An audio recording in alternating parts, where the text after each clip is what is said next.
Hi all, welcome back to PSC aspirant with SCRT SS. പുതിയ SCRT syllabus പ്രകാരമുള്ള 10ാം ക്ലാസ്സിലെ ഹിസ്റ്ററി യൂണിറ്റ് 5 പണവും സമ്പദ് വ്യവസ്ഥയും എക്കണോമിക്സ് പാർട്ടാണ്. നല്ല രീതിയിൽ ശ്രദ്ധിക്കുക. ഓക്കെ, സമ്പദ് വ്യവസ്ഥയിൽ സാധനങ്ങളുടെയും സേവനങ്ങളുടെയും എത്രയെത്ര കൈമാറ്റങ്ങളാണ് ദിനം പ്രതി നടക്കുന്നതെന്ന് നിങ്ങൾ ചിന്തിച്ചിട്ടുണ്ടോ? വ്യക്തികൾ, ഉൽപ്പാദന യൂണിറ്റുകൾ എന്നിവ തമ്മിൽ നടത്തുന്ന സാധനങ്ങളുടെയും സേവനങ്ങളുടെയും ഇത്തരം കൈമാറ്റങ്ങൾ സുഗമമായത് പണത്തിൻ്റെ ആവിർഭാവത്തോടെയാണ്. അതായത് പണമുണ്ടെങ്കിൽ മാത്രമാണ് സമ്പദ് വ്യവസ്ഥയിലെ കൈമാറ്റ കാര്യങ്ങളൊക്കെ തന്നെയും നടക്കുകയുള്ളൂ, അല്ലേ? സാധനങ്ങൾ, സേവനങ്ങൾ തുടങ്ങിയിട്ടുള്ള കാര്യങ്ങളൊക്കെ സുഗമമായി പ്രവർത്തിക്കണമെങ്കിൽ എന്തു വേണം? പണത്തിൻ്റെ കൈമാറ്റം ആവശ്യമാണ്, അല്ലേ? ഇതൊക്കെ നല്ല രീതിയിൽ നടക്കാൻ തുടങ്ങിയത് പണത്തിൻ്റെ ആവിർഭാവത്തോടു കൂടിയാണ്. സാധനങ്ങളും സേവനങ്ങളും കൈമാറ്റം ചെയ്യപ്പെടുന്നതിന് സ്വീകരിക്കപ്പെടുന്ന എന്തിനേയും പൊതുവെ പണമെന്ന് വിളിക്കാം. സാധന സേവന കൈമാറ്റങ്ങൾ വേഗത്തിലാക്കിയതും വിശേഷീകരണം അഥവാ സ്പെഷ്യലൈസേഷൻ സാധ്യമാക്കിയതും പണമാണ്. എന്താണ് പണം എന്ന് പറയുന്നത്? നോക്കൂ, സാധനങ്ങളും സേവനങ്ങളും കൈമാറ്റം ചെയ്യപ്പെടുന്നതിന് സ്വീകരിക്കപ്പെടുന്ന എന്തിനേയും എന്തെന്ന് വിശേഷിപ്പിക്കാം? പണം എന്ന് പറയാം, അല്ലേ? സാധന സേവന കൈമാറ്റങ്ങൾ വേഗത്തിലാക്കിയതും അതിനൊരു ഉദാഹരണം പറയുന്നുണ്ട്. റബ്ബർ ഉൽപ്പാദിപ്പിക്കുന്ന കർഷകർക്ക് അതിൻ്റെ ഉൽപ്പാദനത്തിൽ മാത്രം ശ്രദ്ധ കേന്ദ്രീകരിക്കാൻ കഴിയുന്നത് അവരുടെ ഉൽപ്പന്നമായ റബ്ബർ പണരൂപത്തിൽ മാറ്റാൻ കഴിയുന്നത് കൊണ്ടും ആ പണം ഉപയോഗിച്ച് അവർക്കാവശ്യമുള്ള മറ്റു സാധനങ്ങളും സേവനങ്ങളും വാങ്ങാൻ കഴിയുന്നതും കൊണ്ടാണ്. വിശേഷീകരണം എന്ന് പറയുന്നത് നമ്മളൊരു വസ്തു ഉൽപ്പാദിപ്പിക്കുമ്പോൾ ആ ഉൽപ്പാദിപ്പിക്കുന്ന ഉൽപ്പന്നം വിൽക്കുന്നതിലൂടെ നമുക്ക് ലഭിക്കുന്ന പണം, അത് വെച്ചിട്ടാണ് നമ്മൾ നമ്മുടെ കാര്യങ്ങൾ നിറവേറ്റുന്നത്. നമുക്കാവശ്യമായിട്ടുള്ള സാധനങ്ങളും സേവനങ്ങളും നമ്മൾ കൈവരിക്കുന്നത്. ആ ഒരു പണത്തിൻ്റെ വാല്യൂവിനെ, മൂല്യത്തെയാണ് എന്തെന്ന് പറയുന്നത്? പണത്തിൻ്റെ വിശേഷീകരണം എന്ന് പറയുന്നത്. ഓക്കെ, പണത്തിൻ്റെ രൂപങ്ങൾ അനുദിനം മാറിക്കൊണ്ടിരിക്കുമെങ്കിലും പണമില്ലാത്ത ഒരു സമ്പദ് വ്യവസ്ഥയെക്കുറിച്ച് നമുക്ക് ആലോചിക്കാൻ പോലും സാധിക്കില്ല. കാരണം ഉപഭോക്താക്കൾ, ഉൽപ്പാദകർ, വിതരണക്കാർ എന്നീ തലങ്ങളിൽ പണം മനുഷ്യജീവിതത്തെ സ്വാധീനിക്കുന്നു. സമ്പദ് വ്യവസ്ഥയിൽ പണത്തിൻ്റെ പ്രവർത്തനങ്ങൾ സുഗമമാക്കുന്നതിൽ മുഖ്യ പങ്ക് വഹിക്കുന്നത് ബാങ്കുകളാണ്. പണത്തിൻ്റെ ധർമ്മങ്ങളുടെ പശ്ചാത്തലത്തിൽ ഇത് പരിശോധിക്കാം. അതായത് കുറച്ചുകൂടി മുമ്പാണെങ്കിൽ നമ്മൾ എല്ലാ കാര്യത്തിലും എന്ത് കയ്യിൽ കരുതണമായിരുന്നു? പണം, അല്ലേ? ഈ കാണുന്ന കറൻസികൾ നമ്മുടെ കയ്യിൽ കരുതണമായിരുന്നു, അല്ലേ? പക്ഷെ ഇന്ന് അങ്ങനെയാണോ? മാറ്റം വന്നിട്ടുണ്ട്. നമ്മൾ ഗൂഗിൾ പേ ഉപയോഗിക്കുന്നുണ്ട്, ഫോൺ പേ ഉപയോഗിക്കുന്നുണ്ട്. അതുപോലെ കുറച്ച് മുമ്പാണെങ്കിൽ അത് ATM കാർഡുകളായിട്ട്, അല്ലേ, ഒക്കെ നമ്മൾ ഉപയോഗിച്ചിട്ടുണ്ട്. അപ്പോൾ കാലാകാലങ്ങളിൽ ഈ പണത്തിൻ്റെ രൂപങ്ങളിൽ മാറ്റം സംഭവിക്കുന്നുണ്ട്. അതാണിവിടെ പറഞ്ഞിട്ടുള്ളത്. ഇനി പണത്തിൻ്റെ ധർമ്മങ്ങൾ എന്തൊക്കെയാണ് എന്ന് നമുക്ക് പരിശോധിക്കാം. ഓക്കെ,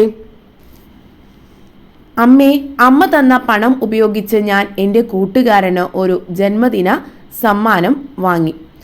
ഗിഫ്റ്റൊക്കെ നമ്മൾ കൈമാറാറുണ്ട്, അല്ലേ? അപ്പോൾ നമ്മുടെ കയ്യിലുള്ള പണമാണ് എന്തായിട്ട് മാറുന്നത്? ഗിഫ്റ്റ്, ഒരു സമ്മാനമായി മാറുന്നത്. രണ്ടാമത്തേത്, ഞാൻ ഇന്ന് വാങ്ങിയ പേനയുടെ വില 10 രൂപയും പെൻസിലിൻ്റെ വില 7 രൂപയുമാണ്. അപ്പോൾ സാധനങ്ങളുടെ വിലയാണ് പറയുന്നത്. കയ്യിലുള്ള പണത്തെ സാധന വിലയായി നമ്മൾ കൺവേർട്ട് ചെയ്തിരിക്കുന്നതായിട്ട് അവിടെ കാണുന്നുണ്ട്. നുമിയുടെ അച്ഛൻ സ്ഥലം വിറ്റുകിട്ടിയ പണം അവളുടെ ഉപരിപഠനത്തിനായി ബാങ്കിൽ നിക്ഷേപിച്ചിരിക്കുകയാണ്. പണം എന്ന് പറയുന്നത് ഇവിടെ ഒരു അസറ്റായിട്ടാണ് ഉപയോഗിച്ചിരിക്കുന്നത്, നിക്ഷേപമായിട്ടാണ് ഉപയോഗിച്ചിരിക്കുന്നത്. നാലാമത്തേത്, മാർക്കറ്റിൽ കൊടുത്ത നെല്ലിൻ്റെ പണം അടുത്ത ആഴ്ച തരാമെന്ന് കച്ചവടക്കാർ പറഞ്ഞു. അവിടെ ഒരു കടം, അല്ലേ, പിന്നീട് തരാം എന്നുള്ള ഒരു വാക്കാണ് കൊടുത്തിരിക്കുന്നത്. അപ്പോൾ ഇവിടെയൊക്കെ കാണിച്ചിരിക്കുന്നത് പണത്തിൻ്റെ വിവിധ വിനിമയ രൂപങ്ങളാണ് ഇവിടെ കാണിച്ചിട്ടുള്ളത്. ചിത്രം 5.2 പറയുന്നത് പണം ഉപയോഗിച്ച് സാധനങ്ങൾ വാങ്ങി എന്നതാണ്. അതുപോലെ എല്ലാ ചിത്രങ്ങളും പണം ചെയ്യുന്ന വിവിധ പ്രവർത്തനങ്ങൾ സൂചിപ്പിക്കുന്നുണ്ട്. കൂട്ടുകാരുമായി ചർച്ച ചെയ്ത് ഈ ചിത്രങ്ങൾക്കുള്ള വിശദീകരണം നൽകുക. നമ്മളിപ്പോൾ അത് പറഞ്ഞിട്ടുണ്ട്. ബാക്കി എന്താണെന്ന് നോക്കാം. പണം സമ്പദ് വ്യവസ്ഥയിൽ എന്തൊക്കെ ഇടപെടൽ നടത്തുമെന്നാണ് ചിത്രം വ്യക്തമാക്കുന്നത്. ജനങ്ങൾക്ക് സാധനങ്ങളും സേവനങ്ങളും വാങ്ങുന്നതിനും വിൽക്കുന്നതിനും വിവിധ സാധന സേവനങ്ങളുടെ വില താരതമ്യം ചെയ്യുന്നതിനും സമ്പാദ്യം, ആസ്തി എന്നിവയുടെ മൂല്യം ശേഖരിച്ചു വെക്കുന്നതിനും വായ്പ നൽകുന്നതിനും കടം വാങ്ങുന്നതിനും പണം സഹായിക്കുന്നു. അപ്പോൾ ഇവിടെ പണത്തിൻ്റെ വിവിധ പ്രവർത്തനങ്ങൾ, ധർമ്മങ്ങളാണ് പറഞ്ഞിട്ടുള്ളത്. സാധനങ്ങളും സേവനങ്ങളും വാങ്ങുന്നതിനും വിൽക്കുന്നതിനും വിവിധ സാധന സേവനങ്ങളുടെ വില താരതമ്യം ചെയ്യുന്നതിനും, അല്ലേ? നമുക്ക് സാധനങ്ങൾ വാങ്ങിക്കുന്നതിന് പണത്തിൻ്റെ മൂല്യം നമ്മൾ കൃത്യമായിട്ട് മനസ്സിലാക്കാറുണ്ട്. അതുപോലെ നമ്മളത് സമ്പാദ്യമായിട്ട് നാം നിക്ഷേപിക്കുന്നുണ്ട്. ഭാവിയിലേക്ക് നമുക്ക് ആവശ്യമായി വരുന്ന രീതിയിൽ നമ്മൾ ഫിക്സഡ് ഡെപ്പോസിറ്റ് ആക്കി അത് വെക്കാറുണ്ട്. പിന്നെയോ വായ്പ നൽകുന്നുണ്ട്, കടം വാങ്ങുന്നുണ്ട്. ഇതിനൊക്കെ നമ്മളുടെ കൈമാറ്റം നമ്മൾ ഏതിനോടാണ് കണക്ട് ചെയ്ത് വെച്ചിരിക്കുന്നത്? പണമാണ്, അല്ലേ? അപ്പോൾ ഇവിടെ പണത്തിൻ്റെ വിവിധ ധർമ്മങ്ങളെക്കുറിച്ചാണ് നമ്മൾ ചിത്രത്തിൻ്റെ വിശകലനത്തിലൂടെ മനസ്സിലാക്കിയിട്ടുള്ളത്. കഴിഞ്ഞ ഒരു മാസം നിങ്ങളുടെ വീട്ടിൽ പണം ഉപയോഗിച്ച് നടത്തിയ സാധന സേവന കൈമാറ്റങ്ങളുടെ ഒരു പട്ടിക രക്ഷിതാക്കളുമായി ആലോചിച്ച് തയ്യാറാക്കൂ. അപ്പോൾ നമുക്ക് എന്തൊക്കെ പറയാം? നമ്മൾ വീട്ടിലേക്കുള്ള സാധനങ്ങൾ വാങ്ങിക്കാറുണ്ട്, അല്ല ഹോസ്പിറ്റല് അങ്ങനെയുള്ള കാര്യങ്ങൾക്ക് വേണ്ടി പണം ചിലവഴിക്കാറുണ്ട്. കുട്ടികളുടെ സ്കൂൾ സംബന്ധമായിട്ടുള്ള കാര്യങ്ങൾ നമ്മൾ നിറവേറ്റാറുണ്ട്. ബാങ്കുമായിട്ട് വായ്പകൾ ഉണ്ടാവാറുണ്ട്. തുടങ്ങിയിട്ടുള്ള കാര്യങ്ങളൊക്കെ ദൈനംദിന ജീവിതത്തിൽ തുടർച്ചയായി നമ്മൾ അഭിമുഖീകരിക്കുന്നുണ്ട്.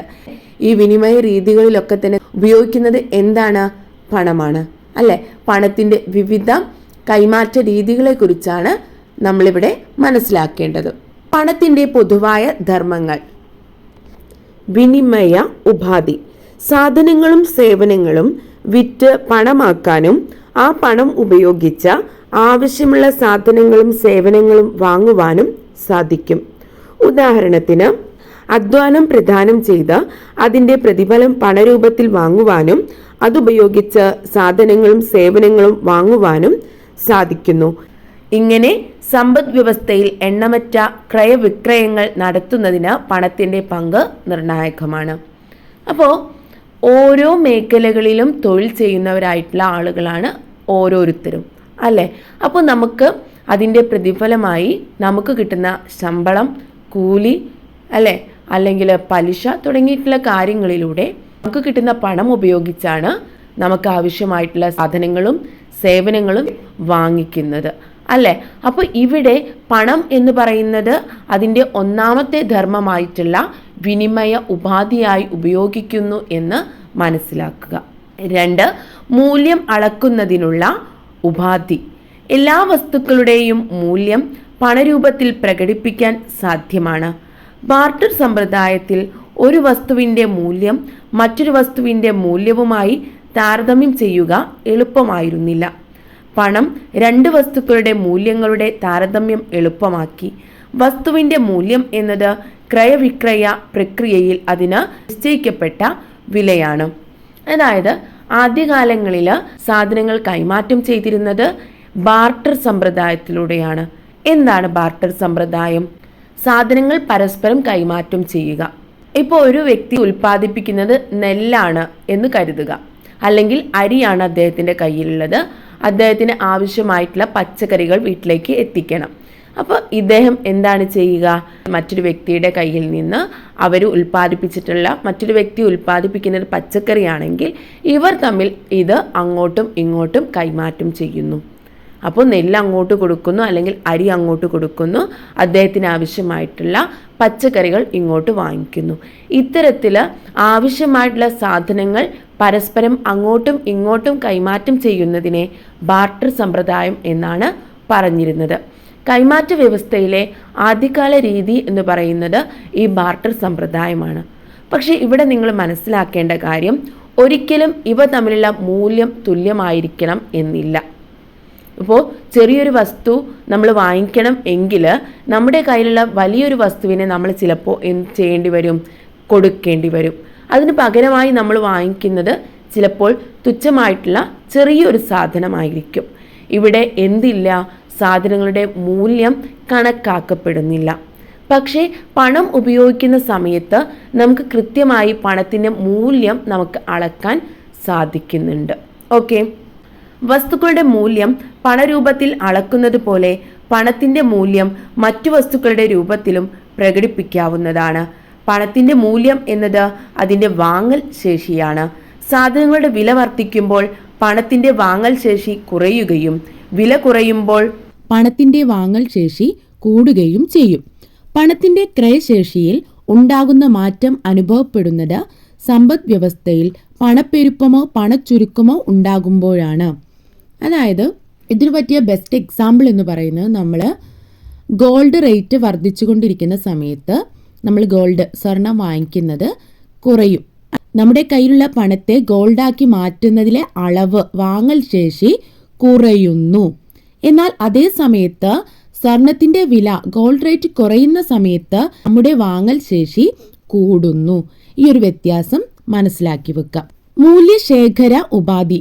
പണം എല്ലാവർക്കും സ്വീകാര്യമായ ഒന്നായതോടുകൂടി ഏതൊരു വസ്തുവിൻ്റെയും മൂല്യം പണരൂപത്തിൽ ശേഖരിച്ചു വെക്കാൻ കഴിയുമെന്നായി.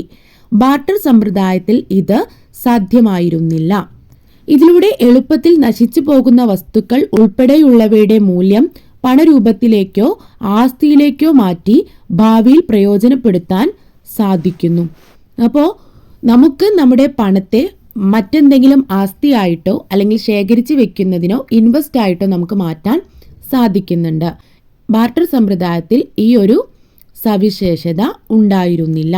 അതായത് പണം എന്നത് എല്ലാവർക്കും സ്വീകാര്യമായിട്ടുള്ള വസ്തുവിനെ നമുക്ക് പണത്തിനെ അങ്ങനെ തന്നെ കയ്യിൽ വെക്കാതെ മറ്റൊന്നായിട്ടോ ഭൂമിയായിട്ടോ സ്വർണമായിട്ടോ മറ്റെന്തെങ്കിലും വസ്തുവായിട്ട് നമുക്ക് എന്ത് ചെയ്യാൻ സാധിക്കും? ഇൻവെസ്റ്റ്മെന്റ് ആയിട്ട് നമുക്ക് മാറ്റിവെക്കുന്നതിന് സാധിക്കുന്നു.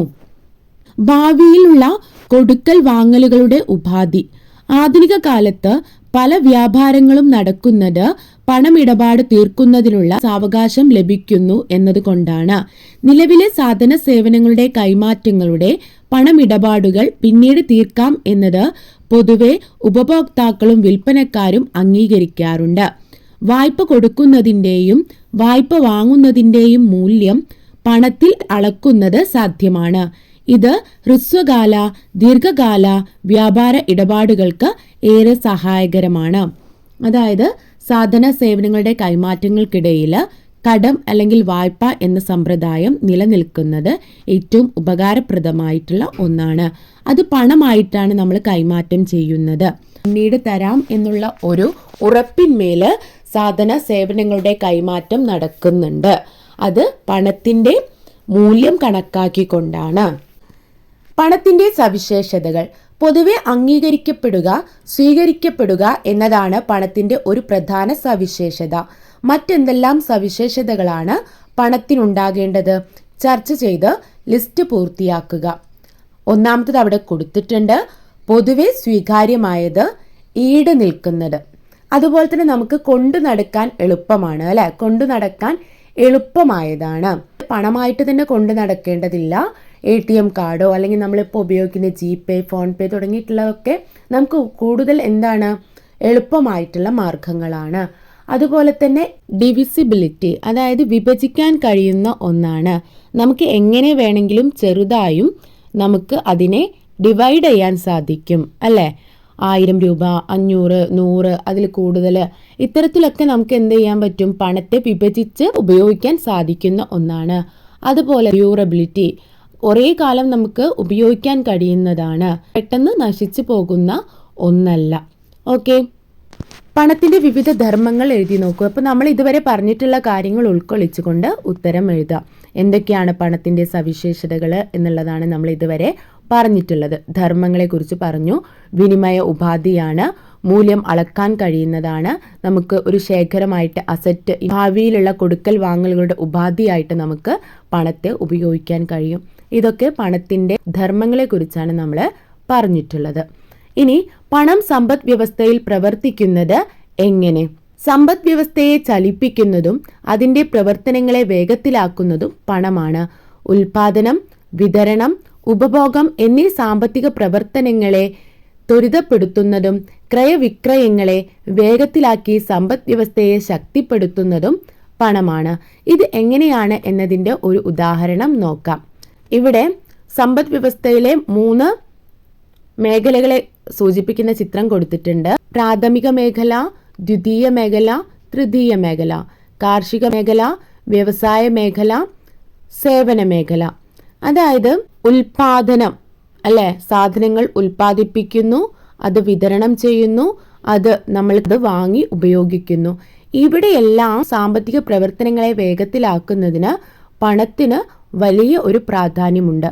അത് എങ്ങനെയാണെന്ന് നമുക്കൊന്ന് നോക്കാം. പ്രാഥമിക മേഖലയിലെ ഒരു സാമ്പത്തിക പ്രവർത്തനമാണല്ലോ നെല്ലുൽപാദനം. നെല്ല് ഉൽപ്പാദിപ്പിക്കുന്ന കർഷകർക്ക് രാസവളങ്ങൾ, വിത്തിനങ്ങൾ, കീടനാശിനികൾ, യന്ത്രസാമഗ്രികൾ, തൊഴിലാളികൾ എന്നിവയെല്ലാം ആവശ്യമായി വന്നേക്കാം.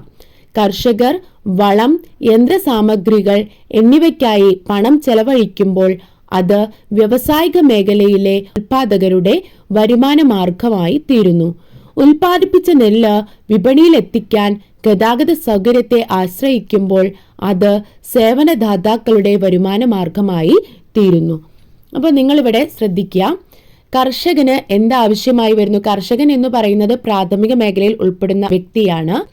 ഉൽപാദന മേഖല, അദ്ദേഹത്തിന് ആവശ്യമായിട്ടുള്ള സാധനങ്ങൾ ഇവിടെ പറഞ്ഞു, രാസവളങ്ങൾ, കീടനാശിനികൾ ഇവയൊക്കെ ഉൽപ്പാദിപ്പിക്കുന്നത് ദ്വിതീയ മേഖലകളിൽ നിന്നാണ്, അതായത് വ്യവസായ മേഖലകളിൽ, ഫാക്ടറികളിലാണ്. അപ്പോൾ അവിടെ നിന്ന് കർഷകൻ സാധനം വാങ്ങിക്കുമ്പോൾ അദ്ദേഹം സാധനങ്ങൾക്ക് പകരമായിട്ട് പണം കൊടുക്കുന്നു. അത് ആരുടെ വരുമാന മാർഗമാണ്? ഫാക്ടറി തൊഴിലാളികളുടെ വരുമാന മാർഗമാണ്. അങ്ങനെ ഈ കർഷകൻ നെല്ല് ഉൽപ്പാദിപ്പിച്ച് നെല്ല് മാർക്കറ്റിലേക്ക് എത്തിക്കുന്ന സമയത്ത് ആ കർഷകൻ ഉപയോഗിക്കുന്ന ഗതാഗത സൗകര്യം എന്ന് പറയുന്നത് സേവന മേഖലയിലാണ്. അങ്ങനെ കർഷകന്റെ കയ്യിൽ നിന്നും ഗതാഗത സൗകര്യത്തിനായിട്ടുള്ള പ്രതിഫലം കൈപ്പറ്റുന്നുണ്ട്. അപ്പോൾ ഇവിടെ 3 മേഖലകളിലേക്കുള്ള ക്രയവിക്രയം അല്ലെ, സാമ്പത്തിക പ്രവർത്തനം ത്വരിതപ്പെടുത്തുകയാണ് ഉണ്ടാകുന്നത്. കർഷകന് പണം ലഭിക്കുന്നുണ്ട്, തൊഴിലാളിക്ക് പണം ലഭിക്കുന്നുണ്ട്, ഗതാഗത സൗകര്യത്തിലൂടെ ഡ്രൈവർക്ക് പണം ലഭിക്കുന്നുണ്ട്. അപ്പോൾ ഈ 3 ഭാഗങ്ങളിലും ഒരു കണക്ഷൻ ഇത് തുടർന്നുകൊണ്ടേയിരിക്കുന്നു. അതായത് ഉൽപാദനം, വിതരണം, ഉപഭോഗം എന്നിവ കണക്റ്റഡ് ആയിട്ടാണ്. ഇതാണ് നമ്മുടെ സാമ്പത്തിക പ്രവർത്തനങ്ങളെ ത്വരിതപ്പെടുത്തുന്നത്. ഇവിടെ എന്തിനാണ് പ്രാധാന്യം? ഈ പ്രവർത്തനങ്ങളെ എല്ലാം വേഗത്തിലാക്കുന്നത് പണമാണ്. ഓക്കെ, വ്യവസായ മേഖലയ്ക്കും സേവന മേഖലയ്ക്കും വരുമാനമായി ലഭിച്ച പണം വീണ്ടും സമ്പദ് വ്യവസ്ഥയിൽ ചെലവഴിക്കപ്പെടുന്നു. ഇങ്ങനെ സമ്പദ് വ്യവസ്ഥയിൽ ചെലവഴിക്കപ്പെടുന്ന ഓരോ കറൻസിയും വീണ്ടും വീണ്ടും കൈമാറ്റം ചെയ്യപ്പെട്ടുകൊണ്ടിരിക്കുന്നു. എത്ര തവണ കൈമാറ്റം ചെയ്യപ്പെടുന്നു എന്നതിനനുസരിച്ച് സമ്പദ് വ്യവസ്ഥയിലെ ക്രയവിക്രയങ്ങളും വർദ്ധിക്കുന്നു. ഈ പ്രക്രിയ തുടർന്നുകൊണ്ടേയിരിക്കുകയാണ് ചെയ്യുന്നത്. ഓക്കെ, എൻ്റെ സഞ്ചാരപഥം. ഞാൻ ഒരു 100 രൂപ നോട്ടാണ്. ഇന്ന് രാവിലെ 9 മണിക്ക് ഒരു വിദ്യാർത്ഥി എന്നെ ഒരു കടയിൽ കൊടുത്ത് 50 രൂപ വിലയുള്ള 2 നോട്ട്ബുക്കുകൾ വാങ്ങി. വൈകുന്നേരം 5 മണിക്കുള്ളിൽ എൻ്റെ മൂല്യം പൂർണ്ണമായും ഉപയോഗപ്പെടുത്തിയ എത്രമാത്രം കൈമാറ്റങ്ങൾക്ക് ഞാൻ വിധേയമായെന്ന് നിങ്ങളുടെ ഭാവനയ്ക്കനുസരിച്ച് എഴുതി എൻ്റെ സഞ്ചാരപഥം പൂർത്തിയാക്കുക. നിങ്ങൾ പൂർത്തിയാക്കിയ എൻ്റെ സഞ്ചാരപഥത്തിൽ ആകെ നടന്ന കൈമാറ്റങ്ങൾ എത്ര? ഈ കൈമാറ്റങ്ങളുടെ ആകെ മൂല്യം എത്ര? അതായത് ആ 100 രൂപ നോട്ട് പിന്നീട് ആരുടെയൊക്കെ കയ്യിലെത്തി, ആ 100 രൂപയ്ക്ക് എന്തെല്ലാം സാധനങ്ങൾ വാങ്ങിച്ചു, എങ്ങനെയെല്ലാം ചെലവഴിക്കപ്പെട്ടു, ആ ഒരു യാത്രയെക്കുറിച്ചാണ് ഇവിടെ എഴുതാൻ പറയുന്നത് അല്ലേ. നമ്മുടെ കയ്യിലെത്തുന്ന രൂപ എന്ന് പറയുന്നത് പലരുടെയും കൈകളിലേക്ക് എത്തുന്നുണ്ട്. പല സാധനങ്ങളും സേവനങ്ങൾക്കുമായിട്ട് ചെലവാക്കപ്പെടുന്നവയാണ് തുടങ്ങിയിട്ടുള്ള കാര്യങ്ങളാണ് പറയുന്നത്. പണത്തിന്റെ ഒരു യൂണിറ്റ് ഒരു നിശ്ചിത സമയത്തിനുള്ളിൽ എത്ര തവണ കൈമാറ്റം ചെയ്യപ്പെടുന്നു എന്നത് പണത്തിന്റെ ചാക്രിക പ്രവേഗം, velocity of circulation of money എന്ന് അറിയപ്പെടുന്നു. പണത്തിന്റെ ചാക്രിക പ്രവേഗം കൂടുതൽ സാമ്പത്തിക വളർച്ച ത്വരിതപ്പെടുത്തുന്നതിനെയും പണത്തിന്റെ ചാക്രിക പ്രവേഗം കുറയുന്നത് സാമ്പത്തിക വളർച്ച മന്ദീഭവിക്കുന്നതിനെയും സൂചിപ്പിക്കുന്നു. വളർച്ചാ നിരക്ക് കൂടിയ സമ്പദ് വ്യവസ്ഥയിൽ ഉൽപാദകർക്കും ഉപഭോക്താക്കൾക്കും കൂടുതൽ പണം ചെലവഴിക്കാൻ സാഹചര്യമുള്ളപ്പോൾ വളർച്ചാ നിരക്ക് കുറഞ്ഞ സമ്പദ് വ്യവസ്ഥയിൽ ഉൽപാദകർക്കും ഉപഭോക്താക്കൾക്കും കുറച്ച് പണം മാത്രമേ ചെലവഴിക്കാൻ സാഹചര്യമുണ്ടാവുകയുള്ളൂ. അപ്പോൾ വളർന്നുകൊണ്ടിരിക്കുന്ന ഒരു സമ്പദ് വ്യവസ്ഥയിൽ ഇത്തരത്തിലുള്ള പണത്തിൻ്റെ കൈമാറ്റം കൂടുതലായിരിക്കും. ഇതിനെയാണ് എന്ത് എന്ന് പറയുന്നത്? പണത്തിൻ്റെ ചാക്രിക പ്രവേഗം എന്ന് പറയുന്നത്. അപ്പോൾ ചാക്രിക പ്രവേഗം കൂടുന്നത് എപ്പോഴാണ്, ചാക്രിക പ്രവേഗം കുറയുന്നത് എപ്പോഴാണ് എന്നുള്ളതൊന്ന് മനസ്സിലാക്കി വെക്കുക. വളർച്ചാ നിരക്ക് കൂടുമ്പോൾ ചാക്രിക പ്രവേഗം, പണത്തിൻ്റെ ചാക്രിക പ്രവേഗം കൂടുകയും വളർച്ചാ നിരക്ക് കുറയുമ്പോൾ പണത്തിൻ്റെ ചാക്രിക പ്രവേഗം കുറയുകയും ചെയ്യുന്നു. പണമിടപാടുകൾ സുഗമമാക്കുന്നതിലും സാമ്പത്തിക പ്രവർത്തനങ്ങൾ ക്രമീകരിക്കുന്നതിലും പ്രധാന പങ്കു വഹിക്കുന്നത് ബാങ്കുകളും ധനകാര്യ സ്ഥാപനങ്ങളുമാണെന്ന് സൂചിപ്പിച്ചുവല്ലോ. ഓരോ രാജ്യത്തിനും അതിൻ്റെതായ ബാങ്കിംഗ് സംവിധാനം നിലവിലുണ്ട്. ഇന്ത്യയിലെ ബാങ്കിംഗ് സംവിധാനം നമുക്ക് പരിചയപ്പെടാം. അപ്പോൾ പണമിടപാടുകളുമായി ബന്ധപ്പെട്ട ഏറ്റവും പ്രധാനപ്പെട്ട മേഖലയാണ്, അല്ലെങ്കിൽ സാമ്പത്തിക പ്രവർത്തനങ്ങൾ ക്രമീകരിക്കുന്നതിൽ പ്രധാന പങ്ക് വഹിക്കുന്നവയാണ് ബാങ്കുകളും ധനകാര്യ സ്ഥാപനങ്ങളും. അവ എങ്ങനെയാണ് എന്ന് നമുക്കൊന്ന് നോക്കാം. പണവും കേന്ദ്ര ബാങ്കും. നമ്മുടെ രാജ്യത്ത് പ്രചാരത്തിലുള്ള കറൻസികളുടെയും നാണയങ്ങളുടെയും ഉറവിടം ഏതാണ്? ഈ പണത്തിൻ്റെയെല്ലാം അധികാരി ആരായിരിക്കും? ഓരോ രാജ്യത്തും അതത് രാജ്യത്തിൻ്റെ കേന്ദ്ര ബാങ്കുകളായിരിക്കും ഈ പണത്തിൻ്റെയെല്ലാം അന്തിമ അധികാരി. ഇന്ത്യയുടെ കേന്ദ്ര bank reserve bank of India RBI. Reserve ബാങ്കിൻ്റെ തലവൻ റിസർവ് ബാങ്ക് ഗവർണറാണ്. 1934 reserve bank of India act പ്രകാരം 1935 ഏപ്രിൽ 1 കൊൽക്കത്തയിൽ സ്ഥാപിതമായ റിസർവ് ബാങ്കിൻ്റെ ആസ്ഥാനം 1937 മുംബൈയിലേക്ക് മാറ്റി. 1949 RBI ദേശസാൽക്കരിക്കപ്പെട്ടു. പണത്തിൻ്റെ എല്ലാം അന്തിമ അധികാരി എന്നറിയപ്പെടുന്നത് റിസർവ് ബാങ്ക് ഓഫ് ഇന്ത്യ അഥവാ RBI ആണ്.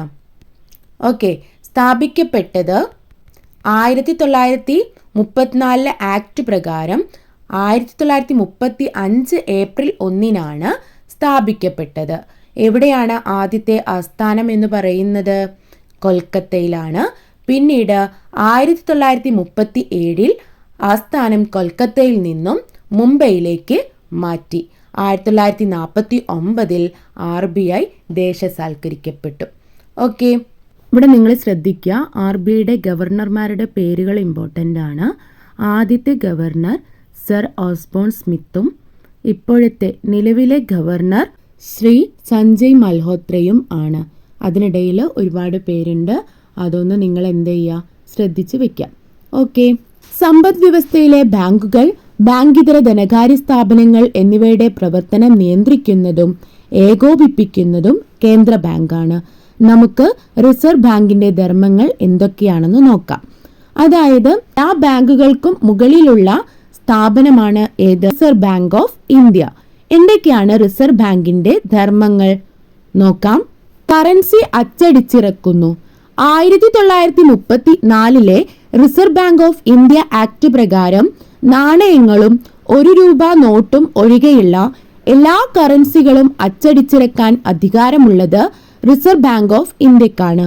നാണയങ്ങൾ, 1 രൂപ നോട്ട് എന്നിവ അച്ചടിച്ചിറക്കുന്നത് ഇന്ത്യ ഗവൺമെന്റിന്റെ ധനകാര്യ മന്ത്രാലയമാണ്. അപ്പോൾ 1 രൂപ നോട്ടും അതുപോലെ തന്നെ നാണയങ്ങളും അച്ചടിച്ചിറക്കാൻ അധികാരമുള്ളത് ഇന്ത്യ ഗവൺമെന്റിന്റെ ധനകാര്യ മന്ത്രാലയത്തിനാണ്. എന്നാൽ ബാക്കിയുള്ള എല്ലാ കറൻസി നോട്ടുകളും അച്ചടിച്ചിറക്കാനുള്ള അധികാരം ആർക്കാണുള്ളത്? RBIക്കാണ്. ഓക്കെ, കറൻസികൾ രൂപകൽപ്പന ചെയ്യുക, സുരക്ഷാ സവിശേഷതകൾ ഉൾപ്പെടുത്തുക, അച്ചടിച്ച് വിതരണം ചെയ്യുക എന്നീ ധർമ്മങ്ങളും നിർവഹിക്കുന്നത് റിസർവ് ബാങ്ക് ഓഫ് ഇന്ത്യയാണ്. ഇന്ത്യ ഗവൺമെന്റിന്റെ ഉടമസ്ഥതയിലുള്ള നാസിക്, മഹാരാഷ്ട്ര, ദേവാസ്, മധ്യപ്രദേശ് എന്നിവിടങ്ങളിലെ പ്രസ്സുകളിലും ഭാരതീയ റിസർവ് ബാങ്കിന്റെ ഉടമസ്ഥതയിലുള്ള ഭാരതീയ റിസർവ് ബാങ്ക് നോട്ട് മുദ്ര ലിമിറ്റഡ് BRBNMLന്റെ മൈസൂരാണിത് സ്ഥിതി ചെയ്യുന്നത്. സാൽബോണി, പശ്ചിമ ബംഗാൾ എന്നിവിടങ്ങളിലുമുള്ള പ്രസ്സുകളിലാണ് കറൻസി നോട്ടുകൾ അച്ചടിക്കുന്നത്. നാണയങ്ങൾ നിർമ്മിക്കുന്നത് ഇന്ത്യ ഗവൺമെന്റിന്റെ ഉടമസ്ഥതയിലുള്ള മുംബൈ, ഹൈദരാബാദ്, കൊൽക്കത്ത, നോയിഡ എന്നിവിടങ്ങളിലെ മിന്റുകളിലാണ്.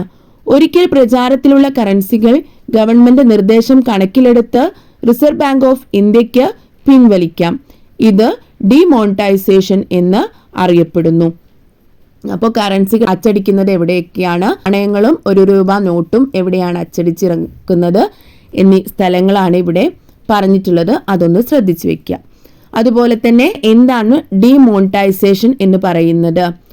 അതായത് പ്രചാരത്തിലുള്ള കറൻസികൾ ഗവൺമെന്റ് നിർദ്ദേശം കണക്കിലെടുത്ത് റിസർവ് ബാങ്ക് ഓഫ് ഇന്ത്യക്ക് പിൻവലിക്കാം. ഇതിനെയാണ് എന്ത് പറയുന്നത്? ഡിമോണിറ്റൈസേഷൻ എന്ന് പറയുന്നത് അല്ലേ. 2016 നമ്മുടെ ₹500 നോട്ടും ₹1000 നോട്ടും അങ്ങനെ പിൻവലിച്ചിട്ടുണ്ടായിരുന്നു. ഇതിനെയാണ് എന്തെന്ന് പറയുന്നത്? ഡിമോണിറ്റൈസേഷൻ എന്ന് പറയുന്നത്. ഓക്കെ, 2016 നവംബർ 8 ഇന്ത്യയിൽ അടുത്ത കാലത്തായി ഡിമോണിറ്റൈസേഷൻ നടപ്പിലാക്കിയത്. അഴിമതി, കള്ളപ്പണം, ഭീകരവാദം, വ്യാജ കറൻസികൾ എന്നിവ തടയുകയായിരുന്നു ഉദ്ദേശ്യം. അന്നുവരെ നിലവിലുണ്ടായിരുന്ന ₹500, ₹1000 എന്നീ കറൻസി നോട്ടുകൾ ലീഗൽ ടെൻഡർ അല്ല എന്ന് പ്രഖ്യാപിച്ചു. ₹500 ₹2000 പുതിയ കറൻസികൾ അച്ചടിച്ചിറക്കി. പൊതുജനങ്ങൾക്ക് ഡിക്ലറേഷൻ ഇല്ലാതെ 2016 ഡിസംബർ 31 വരെ പഴയ കറൻസി നോട്ടുകൾ ബാങ്കുകളിലും ഡിക്ലറേഷനോട് കൂടി 2017 മാർച്ച് 31 വരെ RBIയിലും നിക്ഷേപിക്കാൻ അവസരം ഉണ്ടായിരുന്നു. ഓക്കെ, അപ്പോൾ ഡിമോണിറ്റൈസേഷൻ അവസാനമായി നടത്തിയ ഇയറാണ് അവിടെ പറഞ്ഞിട്ടുള്ളത്, 2016 നവംബർ 8. ഓക്കെ, RBIയുടെ ധർമ്മങ്ങളെ കുറിച്ചാണ് പറയുന്നത്. ആദ്യത്തേത് കറൻസികൾ അച്ചടിച്ചിറക്കുക എന്നുള്ള ആദ്യത്തെ ഫംഗ്ഷനാണ്. രണ്ടാമത്തേത് ബാങ്കുകളുടെ ബാങ്കായി പ്രവർത്തിക്കുന്നു. റിസർവ് ബാങ്ക് ഓഫ് ഇന്ത്യ ബാങ്കുകളുടെ ബാങ്കായി പ്രവർത്തിക്കുന്നു. ആപത്ഘട്ടങ്ങളിൽ ബാങ്കുകൾക്ക് അടിയന്തര വായ്പകൾ നൽകുക, ബാങ്കുകളുടെ കരുതൽ ധനശേഖരം സൂക്ഷിക്കുക, ബാങ്കുകൾ തമ്മിലുള്ള ഇടപാടുകൾ തീർക്കുന്നതിന് സഹായിക്കുക എന്നിവയെല്ലാം ചെയ്യുന്നത് റിസർവ് ബാങ്ക് ഓഫ് ഇന്ത്യയാണ്. അപ്പോൾ ബാങ്കുകളുടെ ബാങ്ക് എന്നറിയപ്പെടുന്നത് RBI ആണ്. ബാങ്കുകൾക്ക് ആവശ്യമായിട്ടുള്ള കാര്യങ്ങളൊക്കെ ചെയ്തു കൊടുക്കുന്നത് റിസർവ് ബാങ്ക് ഓഫ് ഇന്ത്യയാണ്. പണത്തിന്റെ അളവും വായ്പയും നിയന്ത്രിക്കുന്നു. പണത്തിന്റെ അളവ് വർദ്ധിക്കുകയും എന്നാൽ ആനുപാതികമായി സാധനങ്ങളുടെയും സേവനങ്ങളുടെയും ഉൽപാദനം വർദ്ധിക്കാതിരിക്കുകയും ചെയ്താൽ സമ്പദ് വ്യവസ്ഥയിൽ കുറച്ച് സാധനങ്ങളും സേവനങ്ങളും കൂടുതൽ പണവും എന്ന അവസ്ഥ സംജാതമാകുന്നു. ഇത് സാധനങ്ങളുടെയും സേവനങ്ങളുടെയും വില വർധനവിന് കാരണമാകുന്നു. സാധനങ്ങളുടെയും സേവനങ്ങളുടെയും പൊതുനിലവാരം വർദ്ധിക്കുന്നത് പണപ്പെരുപ്പം എന്ന് അറിയപ്പെടുന്നു. ഇവിടെ നമ്മൾ മനസ്സിലാക്കേണ്ട കാര്യം, നമ്മൾ മുമ്പത്തേതിനേക്കാൾ കൂടുതൽ സാധനങ്ങളും സേവനങ്ങളും ലഭ്യമാകുന്നതിനായിട്ട് കൂടുതൽ പണം ചെലവഴിക്കേണ്ടി വരുന്ന അവസ്ഥയെയാണ് നമ്മൾ പണപ്പെരുപ്പം എന്ന് പറയുന്നത്. ഫോർ എക്സാമ്പിൾ, നിത്യോപയോഗ സാധനങ്ങൾക്കൊക്കെയും ഒരു 2 വർഷം മുമ്പത്തെ വിലയും ഇപ്പോഴത്തെ വിലയും നോക്കുകയാണെങ്കിൽ നല്ല വ്യത്യാസമുണ്ട്. അതായത് കൂടുതൽ പണം നമുക്ക് ഈ സാധനങ്ങൾ വാങ്ങിക്കുന്നതിനായിട്ട് ആവശ്യം വരുന്നു. അതുപോലെ മറ്റൊരു എക്സാമ്പിളാണ് ഗോൾഡ് റേറ്റ് എന്ന് പറയുന്നത് അല്ലേ. ഒരു 10 വർഷം മുമ്പത്തെ റേറ്റ് എടുത്തു കഴിഞ്ഞാൽ ഇന്നത്തെ റേറ്റുമായിട്ട് നല്ല വ്യത്യാസമുണ്ട്. അപ്പോൾ പണത്തിൻ്റെ അളവിലുണ്ടാകുന്ന വർധനവ്, പക്ഷെ അതിനനുസരിച്ച് സാധനങ്ങളും സേവനങ്ങളും കൂടുതലായിട്ട് ലഭ്യമാകുന്നില്ല. അപ്പോൾ ഇത്തരത്തിലുള്ള സാധനങ്ങളുടെയും സേവനങ്ങളുടെയും പൊതുനിലവാരം വർദ്ധിക്കുകയാണ് ചെയ്യുന്നത്. ഈ അവസ്ഥയാണ് പണപ്പെരുപ്പം എന്ന് പറയുന്നത്. ഓക്കെ, ഇന്ത്യയിൽ പണപ്പെരുപ്പം കണക്കാക്കുന്നത് ഉപഭോക്തൃ വില സൂചിക കൺസ്യൂമർ പ്രൈസ് ഇൻഡെക്സ് ഉപയോഗിച്ചാണ്. Ministry of statistics and programme implementation MOSPIന് കീഴിലുള്ള നാഷണൽ സ്റ്റാറ്റിസ്റ്റിക്കൽ ഓഫീസാണ് ഇത് തയ്യാറാക്കുന്നത്. നോക്കൂ, അതിൻ്റെ എംബ്ലവും ഐഡന്റിഫിക്കേഷനൊക്കെ അവിടെ നൽകിയിട്ടുണ്ട്. ഓക്കെ, ₹1 നോട്ടും നാണയങ്ങളും അച്ചടിക്കുന്നത് ആര്? 1835 മുമ്പ് ഇന്ത്യയിൽ രൂപയും നാണയങ്ങളും പണത്തിൻ്റെ മറ്റു രൂപങ്ങളും ഉപയോഗിക്കപ്പെട്ടിരുന്നു.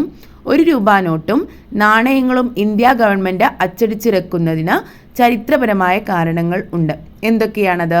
1835 ചരിത്ര കൺവെൻഷനാണ് ബ്രിട്ടീഷ് ഇന്ത്യയിൽ ഈസ്റ്റ് ഇന്ത്യ കമ്പനിക്ക് 1835 പേപ്പർ കറൻസി ആക്ട് പ്രകാരം പേപ്പർ കറൻസി അച്ചടിക്കാൻ അനുമതി നൽകിയത്. അപ്പോൾ ഏത് ആക്ട് പ്രകാരമാണ് ഇവിടെ പേപ്പർ കറൻസി അച്ചടിക്കാനുള്ള അനുമതി നൽകിയത്? 1835 പേപ്പർ കറൻസി ആക്ട് പ്രകാരം. വ്യാപാരം, വാണിജ്യം എന്നിവ സുഗമമാക്കുകയായിരുന്നു ഉദ്ദേശ്യം.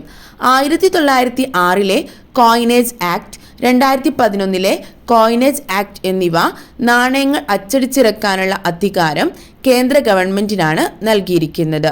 ഇന്ത്യ ഗവൺമെന്റ് ഈ അധികാരം നിലനിർത്തുന്നതിനാലാണ് 1 രൂപ നോട്ടും നാണയങ്ങളും അച്ചടിച്ചിറക്കുന്നത്. അപ്പോൾ ഈ ഭാഗം ഒന്ന് ശ്രദ്ധിച്ച് വായിച്ചു നോക്കുക. ഓക്കെ. പണപ്പെരുപ്പത്തെ സംബന്ധിക്കുന്ന വാർത്തകൾ കണ്ടെത്തി അത് ക്ലാസ്സിൽ അവതരിപ്പിക്കുക. ഓരോ വാർത്തയിലും പറയുന്ന കാരണങ്ങൾ ലിസ്റ്റ് ചെയ്യുക.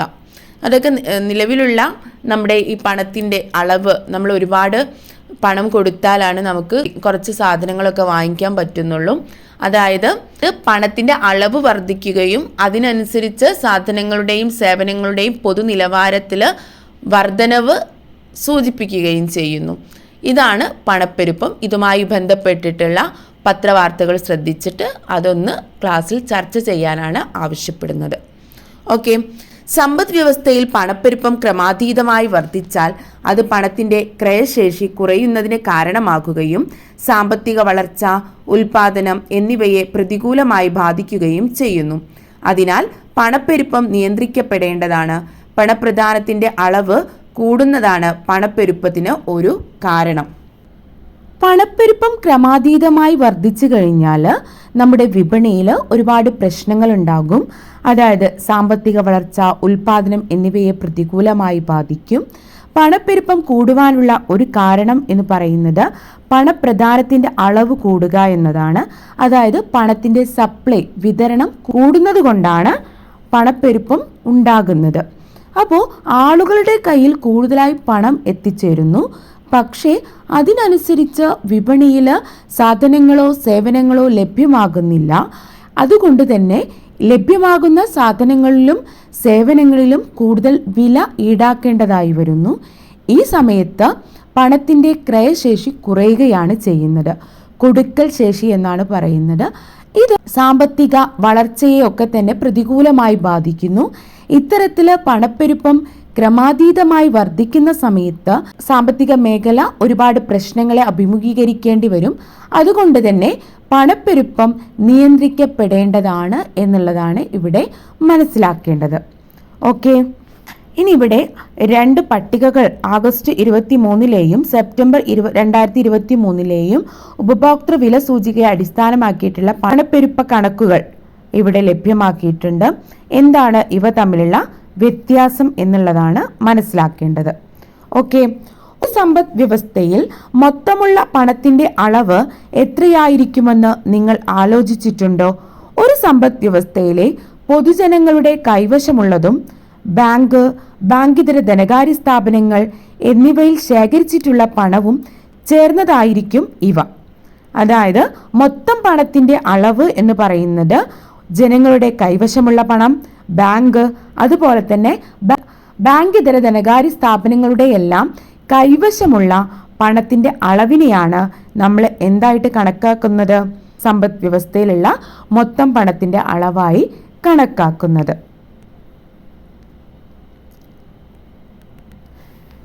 റിസർവ് ബാങ്ക് നമ്മുടെ സമ്പദ് വ്യവസ്ഥയിലെ ആകെ പണത്തിൻ്റെ അളവിനെ കാണുന്നത് M1, M2, M3, M4 എന്നീ രൂപങ്ങളിലാണ്. അവ ഓരോന്നും എന്താണെന്ന് നമുക്ക് നോക്കാം. M1 എന്ന് പറഞ്ഞു കഴിഞ്ഞാൽ പൊതുജനങ്ങളുടെ കൈവശമുള്ള നാണയങ്ങളും കറൻസി നോട്ടുകളും വാണിജ്യ ബാങ്കുകളിലെ സമ്പാദ്യ നിക്ഷേപത്തെയുമാണ് M1 എന്ന് നമ്മുടെ റിസർവ് ബാങ്ക് വിശേഷിപ്പിക്കുന്നത്.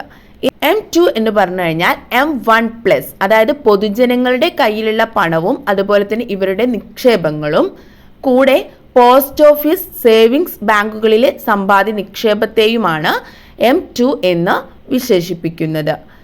M3 എന്ന് പറഞ്ഞു കഴിഞ്ഞാൽ M1+, വാണിജ്യ ബാങ്കുകളിലെ അറ്റ സ്ഥിര നിക്ഷേപത്തെയും കൂട്ടിച്ചേർത്തതാണ്.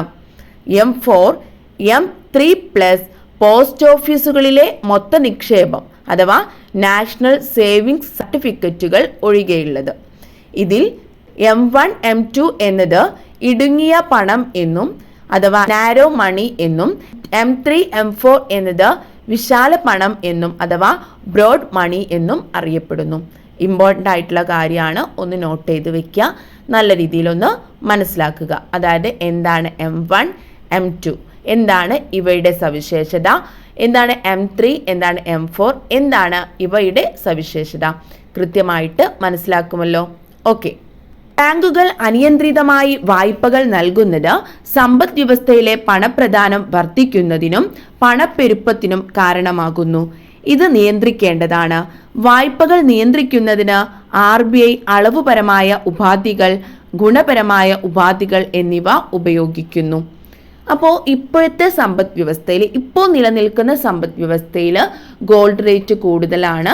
അപ്പോൾ കയ്യിലുള്ള ഗോൾഡൊക്കെ തന്നെയും നമ്മൾ അത്യാവശ്യത്തിനായിട്ട് നമ്മൾ ഗോൾഡ് ലോണൊക്കെ എടുക്കുന്നുണ്ട്. ഈ സമയത്തൊക്കെ തന്നെയും നിങ്ങൾ പത്രങ്ങളിൽ ശ്രദ്ധിക്കുന്നുണ്ടാകും, ന്യൂസുകളിലൊക്കെ തന്നെയും റിസർവ് ബാങ്ക് ഓഫ് ഇന്ത്യ ഒരുപാട് ഉപാധികൾ കൊണ്ടുവരാറുണ്ട്. ഗോൾഡ് ലോണിൽ വയ്ക്കുന്ന നിബന്ധനകൾ ഒരുപാടുണ്ട്. ഇതെന്തൊക്കെയാണ് എന്നുള്ളതൊന്നും മനസ്സിലാക്കി വെക്കണം. ഓക്കെ, ഇവിടെ എന്താണ് പറയുന്നത് എന്ന് നോക്കാം. വായ്പാ നിയന്ത്രണ ഉപാധികളെ രണ്ടായി തരംതിരിക്കുന്നു: അളവുപരമായ ഉപാധികൾ, ഗുണപരമായ ഉപാധികൾ. എന്തൊക്കെയാണ് അളവുപരമായ ഉപാധികൾ എന്ന് പറയുന്നത്? ബാങ്ക് നിരക്കുകളിൽ മാറ്റം വരുത്തൽ, റിസർവ് നിരക്കുകളിൽ മാറ്റം വരുത്തൽ, പരസ്യ വിപണി പ്രവർത്തനങ്ങൾ. ഗുണപരമായ ഉപാധികൾ മാർജിൻ ആവശ്യകത, ധാർമ്മിക പ്രേരണ. ബാങ്കു നിരക്കുകളിൽ മാറ്റം വരുത്തിയും റിസർവ് നിരക്കുകളിൽ ഒന്നായ കരുതൽ ധനാനുപാതത്തിൽ മാറ്റം വരുത്തിയും RBI പണപ്പെരുപ്പം നിയന്ത്രിക്കുന്നത് എങ്ങനെയാണെന്ന് നമുക്ക് നോക്കാം. റിപ്പോ നിരക്ക്, റിവേഴ്സ് റിപ്പോ നിരക്ക് എന്നിവയാണ് പ്രധാനപ്പെട്ട ബാങ്ക് നിരക്കുകൾ. റിപ്പോ നിരക്ക് വാണിജ്യ ബാങ്കുകൾ റിസർവ് ബാങ്കുകളിൽ നിന്നും വായ്പ എടുക്കുമ്പോൾ ഈടാക്കുന്ന പലിശ നിരക്കാണ് റിപ്പോ നിരക്ക്. അതായത് നോർമലായിട്ടുള്ള ബാങ്കുകൾ നമ്മുടെ റിസർവ് ബാങ്കുകളിൽ നിന്നും ലോൺ എടുക്കുന്ന സമയത്ത് അവയ്ക്കുമേൽ ഈടാക്കുന്ന പലിശ നിരക്കാണ് റിപ്പോ റേറ്റ് എന്ന് പറയുന്നത്. റിവേഴ്സ് റിപ്പോ നിരക്ക് എന്ന് പറഞ്ഞു കഴിഞ്ഞാൽ വാണിജ്യ ബാങ്കുകൾ റിസർവ് ബാങ്കിൽ നിക്ഷേപിക്കുന്ന പണത്തിന് നൽകുന്ന പലിശയാണ് റിവേഴ്സ് റിപ്പോ നിരക്ക്. ഡെപ്പോസിറ്റ് അല്ലേ, നമ്മുടെ ബാങ്കുകൾ റിസർവ് ബാങ്ക് ഓഫ് ഇന്ത്യയിൽ വെക്കുന്ന നിക്ഷേപങ്ങളിൽ റിസർവ് ബാങ്ക് കൊടുക്കുന്ന പലിശ നിരക്കാണ് റിവേഴ്സ് റിപ്പോ നിരക്ക് എന്ന് പറയുന്നത്. ഒന്ന് ലോണിന് മേലുള്ള പലിശയും രണ്ടാമത്തേത് നിക്ഷേപത്തിന് മേലുള്ള പലിശയും മാറിപ്പോവരുത്. ഉദാഹരണത്തിന് പണപ്പെരുപ്പം നിയന്ത്രണാതീതമായി വർദ്ധിക്കുന്നുവെന്നിരിക്കട്ടെ. റിവേഴ്സ് റിപ്പോ നിരക്കുകളിൽ RBI വർധനവ് വരുത്തുന്നു. RBI നിരക്കുകൾ മാറ്റുമ്പോൾ വാണിജ്യ ബാങ്കുകളും ഈ നിരക്കുകളിൽ മാറ്റം വരുത്തുന്നു. ഈ നിരക്കുകൾ കൂടുമ്പോൾ വാണിജ്യ ബാങ്കുകൾക്ക് വായ്പയ്ക്ക് ലഭ്യമായ പണത്തിന്റെ അളവ് കുറയുന്നു. കാരണം റിവേഴ്സ് റിപ്പോ നിരക്ക് കൂടുതലാകുമ്പോൾ വാണിജ്യ ബാങ്കുകൾ റിസർവ് ബാങ്കിൽ നിക്ഷേപിക്കുന്ന പണത്തിന്റെ അളവ് കൂടുതലായിരിക്കും. അതുപോലെ റിപ്പോ നിരക്കുകൾ വർദ്ധിക്കുമ്പോൾ പൊതുജനങ്ങൾ എടുക്കുന്ന വായ്പയുടെ അളവ് കുറയുന്നു. അതുമൂലം സമ്പദ് വ്യവസ്ഥയിൽ ലഭ്യമായിരിക്കുന്ന പണത്തിന്റെ അളവ് കുറയുകയും ചെയ്യും. പറഞ്ഞ പോലെ തന്നെ ഈ ഗോൾഡ് ലോണൊക്കെ വർദ്ധിക്കുന്ന സമയത്ത് നമ്മുടെ പലിശ നിരക്കൊക്കെ വർദ്ധിക്കുന്നു. അപ്പോൾ പലിശ കൂടുമ്പോൾ ലോണിൻ്റെ അളവ് അല്ലേ, ലോണ് എടുക്കുന്ന അളവ് കുറയുന്നു. റിവേഴ്സ് റിപ്പോ നിരക്ക് വർദ്ധിക്കുന്ന സമയത്ത് ഈ ബാങ്കുകളുടെ RBI നിക്ഷേപവും വർദ്ധിക്കുകയാണ് ചെയ്യുന്നത്. ഇങ്ങനെ ചെയ്യുന്നതിലൂടെ സമ്പദ് വ്യവസ്ഥയിൽ ലഭ്യമാകുന്ന പണത്തിന്റെ അളവ് അഥവാ പണപ്പെരുപ്പം കുറയ്ക്കാൻ സഹായിക്കുന്നു. പലിശ നിരക്ക് വർദ്ധിക്കുമ്പോൾ ജനങ്ങൾ ഉപഭോഗ ആവശ്യത്തിന് കൂടുതൽ പണം ചെലവഴിക്കുന്നതിന് പകരം സമ്പാദ്യ നിക്ഷേപത്തിനായി പണം നീക്കിവെക്കും. കാരണം ഉപഭോഗം വേണ്ടെന്ന് വെക്കുന്നത് വഴി ലഭിക്കുന്ന പ്രതിഫലം കൂടുതലാണ്. പൊതുജനങ്ങളുടെ കൈവശമുള്ള പണം വാണിജ്യ ബാങ്കുകളിലേക്കും അവിടെ നിന്ന് റിസർവ് ബാങ്കിലേക്കും എത്തുന്നു. സമ്പദ് വ്യവസ്ഥയിലെ പണത്തിന്റെ അളവ് കുറയുകയും പണപ്പെരുപ്പം നിയന്ത്രണ വിധേയമാകുകയും ചെയ്യും. അപ്പോൾ നമ്മൾ ഗോൾഡ് ലോണിൽ പലിശ നിരക്ക് കൂട്ടുന്ന സമയത്ത് ഗോൾഡ് ലോണിലെ അളവ് കുറയും എന്ന് പറഞ്ഞതുപോലെ തന്നെ സമ്പാദ്യ നിക്ഷേപങ്ങളിൽ പലിശ നിരക്ക് കൂട്ടിക്കഴിഞ്ഞാൽ ജനങ്ങൾ അവരുടെ കയ്യിലുള്ള പണമായിക്കോട്ടെ ഗോൾഡ് ആയിക്കോട്ടെ എന്ത് ചെയ്യും, നമ്മളത് ഡെപ്പോസിറ്റ് ചെയ്യും അല്ലേ. അപ്പോൾ ഇങ്ങനെ നടത്തുന്നതിലൂടെ സമ്പദ് വ്യവസ്ഥയിലെ പണപ്പെരുപ്പം നിയന്ത്രിക്കാൻ സാധിക്കും എന്നതാണ് നമ്മളിവിടെ മനസ്സിലാക്കേണ്ടത്. വിവിധ കാലയളവുകളിലെ റിപ്പോ നിരക്കുകൾ ചുവടെ കൊടുക്കുന്നു. റിപ്പോ നിരക്ക് എന്താണ് ഓർക്കുക. എന്തായിരുന്നു? ലോണുകളുടെ മേലിൽ ഏർപ്പെടുത്തുന്ന പലിശ നിരക്ക്. റിവേഴ്സ് റിപ്പോ നിരക്ക് എന്ന് പറഞ്ഞു കഴിഞ്ഞാൽ നിക്ഷേപത്തിന്റെ മേൽ ചുമത്തുന്ന ഈടാക്കുന്ന പലിശ നിരക്ക്. ക്ലിയർ? അപ്പോൾ ഇവിടെ 2022 ജൂൺ മാസത്തിൽ 4.90% ഡിസംബറിൽ അത് 6.25% സെപ്റ്റംബർ 2023 6.50% വർദ്ധിക്കുകയാണ് ഇവിടെ ചെയ്യുന്നത്. റിപ്പോ നിരക്കിലെ പ്രവണത കണ്ടെത്തുക. എന്താണ്? വർദ്ധിച്ചു വരുന്നു. ജൂൺ 2022 മുതൽ ഡിസംബർ 2022 വരെയുള്ള കാലയളവിൽ വായ്പ, സമ്പാദ്യം എന്നിവയെ റിപ്പോ നിരക്ക് സ്വാധീനിച്ചത് എങ്ങനെയെന്ന് ചർച്ച ചെയ്യുക. എന്താണ്? റിപ്പോ നിരക്ക് വർദ്ധിപ്പിക്കുകയാണ് ചെയ്യുന്നത്. ആ സമയത്ത് എന്ത് ചെയ്യും? ലോൺ എടുക്കുന്നത് കുറയും. നിക്ഷേപം എന്ത് ചെയ്യാൻ? റിവേഴ്സ് റിപ്പോ നിരക്കും ഇതിനനുസരിച്ച് വർദ്ധിക്കുകയാണെങ്കിൽ നിക്ഷേപത്തിലേക്കായിരിക്കും നമ്മൾ കയ്യിലുള്ള വസ്തുക്കളൊക്കെ നമ്മൾ എന്ത് ചെയ്യും? നിക്ഷേപിക്കും. ഓക്കെ. കരുതൽ ധന അനുപാതം ക്യാഷ് റിസർവ് റേഷ്യോ CRR മാറ്റം വരുത്തിയും റിസർവ് ബാങ്ക് പണത്തിന്റെ പ്രദാനം നിയന്ത്രിക്കാറുണ്ട്. അതായത് പണത്തിന്റെ സപ്ലൈ, വിതരണം എങ്ങനെയാണ് നിയന്ത്രിക്കുന്നത്? ഏതിലൂടെ? കരുതൽ ധന അനുപാതം അഥവാ CRR ക്യാഷ് റിസർവ് റേഷ്യോയിലൂടെ. ബാങ്കുകൾ നിക്ഷേപമായി സ്വീകരിക്കുന്ന പണത്തിൽ നിന്നും റിസർവ് ബാങ്കിലേക്ക് കരുതൽ ധനമായി സൂക്ഷിക്കേണ്ട പണത്തിന്റെ അളവിനെയാണ് CRR എന്ന് പറയുന്നത്. കരുതൽ ധന അനുപാതം കുറയുമ്പോൾ വായ്പ നൽകുന്നതിന് ബാങ്കുകളുടെ കൈവശമുള്ള പണത്തിന്റെ അളവ് വർദ്ധിക്കുകയും വായ്പാ ലഭ്യത കൂടുകയും ചെയ്യുന്നു. അതുവഴി ജനങ്ങളുടെ കൈവശമുള്ള പണലഭ്യത ഉയരുന്നു. എന്നാൽ കരുതൽ ധന അനുപാതം വർദ്ധിക്കുമ്പോൾ വായ്പ നൽകാൻ ബാങ്കുകളുടെ കൈവശമുള്ള പണത്തിന്റെ അളവ് കുറയും. ഇത് വായ്പാ ലഭ്യത കുറയ്ക്കുകയും ജനങ്ങളുടെ കൈവശമുള്ള പണത്തിന്റെ അളവ് കുറയ്ക്കുകയും ചെയ്യും. കരുതൽ ധനം എന്ന് പറഞ്ഞു കഴിഞ്ഞാൽ വാണിജ്യ ബാങ്കുകൾ റിസർവ് ബാങ്കിൽ കരുതൽ ധനമായി സൂക്ഷിക്കേണ്ട പണത്തിന്റെ അളവിനെയാണ് CRR എന്ന് പറയുന്നത്. റിസർവ് ബാങ്കിൽ ഈ അളവ്, കരുതൽ ധനത്തിന്റെ അളവ് കുറച്ചു കഴിഞ്ഞാൽ നമ്മുടെ ബാങ്കുകളിൽ ലഭ്യമാകുന്ന പണത്തിന്റെ അളവ് കൂടുകയും അതുവഴി ജനങ്ങൾക്ക് കൂടുതൽ ലോൺ അനുവദിക്കാൻ സാധിക്കുകയും ചെയ്യും. ജനങ്ങളുടെ കയ്യിൽ കൂടുതൽ പണം വരുന്നതിന് കാരണമാകുന്നു അല്ലേ? അപ്പോൾ എന്ത് ചെയ്യും? റിസർവ് ബാങ്ക് കരുതൽ ധനത്തിന്റെ അളവ് വർദ്ധിപ്പിക്കും. അപ്പോൾ ബാങ്കുകൾ കൂടുതലായിട്ട് കരുതൽ ധനം റിസർവ് ബാങ്കിൽ കൊടുക്കേണ്ടതായി വരും. അപ്പോൾ ബാങ്കുകൾക്ക് അനുവദിക്കാൻ കഴിയുന്ന, അതായത് ജനങ്ങൾക്ക് കൊടുക്കാൻ കഴിയുന്ന ലോണിന്റെ അളവ് കുറയുന്നു. അതുവഴി ജനങ്ങളിലേക്ക് എത്തുന്ന പണത്തിന്റെ പ്രധാനം, സപ്ലൈ അഥവാ വിതരണത്തെ കുറയ്ക്കാൻ സഹായിക്കുന്നു. ഇതുവഴിയും നമുക്ക് എന്ത് കുറയ്ക്കാൻ സാധിക്കും? പണപ്പെരുപ്പം. ഈ പറയുന്ന കാര്യം കൃത്യമായിട്ട് നിങ്ങൾ എന്ത് ചെയ്യുക? നല്ല രീതിയിലൊന്ന് കേട്ട് നോക്കുക. അതല്ലെങ്കിൽ ഈ 2-3 ആവർത്തി ടെക്സ്റ്റ് ബുക്കിലെ ഈ ഭാഗം ഒന്ന് വായിച്ചു നോക്കുക. ഇത് ഇമ്പോർട്ടൻ്റ് ആയിട്ടുള്ള ഭാഗമാണ്. അതുകൊണ്ടാണ് സാവധാനം നമ്മളിതിങ്ങനെ റിപ്പീറ്റ് ചെയ്ത് പറയുന്നത്. കൃത്യമായി മനസ്സിലാക്കണം കേട്ടോ. ഗവൺമെന്റിന്റെ ബാങ്കായി പ്രവർത്തിക്കുന്നു. ഒന്നാമത് നമ്മൾ പറഞ്ഞു കറൻസികൾ അച്ചടിക്കാനുള്ള അധികാരം. 2, ബാങ്കുകളുടെ ബാങ്കായി പ്രവർത്തിക്കുന്നു. അതുപോലെ തന്നെ പണത്തിന്റെ അളവും വായ്പയും നിയന്ത്രിക്കുന്നു. 4-മത്തേതാണ് എന്ത്? ഗവൺമെന്റിന്റെ ബാങ്കായി പ്രവർത്തിക്കുന്നു. ഗവൺമെന്റ് അക്കൗണ്ടുകൾ സൂക്ഷിക്കുന്നതും ബാങ്കിംഗ് സേവനങ്ങൾ നൽകുന്നതും ധനകാര്യ മാനേജ്മെന്റ് നടപ്പിലാക്കുന്നതും റിസർവ് ബാങ്ക് ഓഫ് ഇന്ത്യയാണ്. കൂടാതെ ഗവൺമെന്റിന്റെ പണനയം, ധനനയം തുടങ്ങിയവയിൽ ഉപദേശം നൽകുന്നതും ആരാണ്? റിസർവ് ബാങ്കാണ്. എന്താണ് ഫിസ്ക്കൽ പോളിസി അഥവാ ധനനയം? നികുതി ചുമത്തൽ, ഗവൺമെന്റ് ചെലവുകൾ എന്നിവയെ സംബന്ധിച്ച നയമാണ് ധനനയം. എന്താണ് മോണിറ്ററി പോളിസി അഥവാ പണനയം? പണത്തിന്റെ അളവ്, പലിശ നിരക്ക് എന്നിവയെ സംബന്ധിച്ച നയമാണ് പണനയം. ഇവയിലൊക്കെ തന്നെയും ഉപദേശം ഗവൺമെന്റിന് നൽകുന്നത് ആരാണ്? റിസർവ് ബാങ്കാണ്.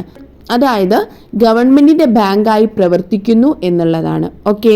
റിസർവ് ബാങ്കിന്റെ വെബ്സൈറ്റ് സന്ദർശിച്ച് നിലവിലെ റിപ്പോ നിരക്ക്, റിവേഴ്സ് റിപ്പോ നിരക്ക്, കരുതൽ ധന അനുപാതം എന്നിവ കണ്ടെത്തി ക്ലാസ്സിൽ അവതരിപ്പിക്കുക. നിലവിലുള്ള റേറ്റുകൾ ഇവയാണ്. ഇതൊന്ന് ശ്രദ്ധിക്കുക. ഓക്കെ. വിദേശ നാണ്യ കരുതൽ ശേഖരത്തിന്റെ സൂക്ഷിപ്പ്. അടുത്ത ധർമ്മമാണ് പറയുന്നത്.